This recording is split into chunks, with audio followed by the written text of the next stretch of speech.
In this Teamwork 5 employee tutorial, I'm going to show you how to view the total number of hours you worked for a given year. To do that, go to your top menu bar and click on Schedule. Once you arrive at your schedule, go to your new top menu bar and click on Totals. The current year will automatically come up in your chart. To view a previous year, go to the top of the chart and click the back arrow. To select a specific year, click on the calendar icon, and then click on the year you wish to view. In your chart, you can see the location you worked. This employee can work at 2 different restaurants, dining services, and after hours.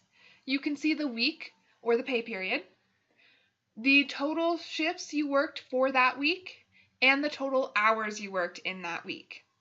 If you scroll down to the bottom of your chart, you can see the total shifts you worked in that year and the total hours you worked in that year. And that's how you view the total number of hours you worked in a given year. Check out the next video to find out how to get in contact with your coworkers.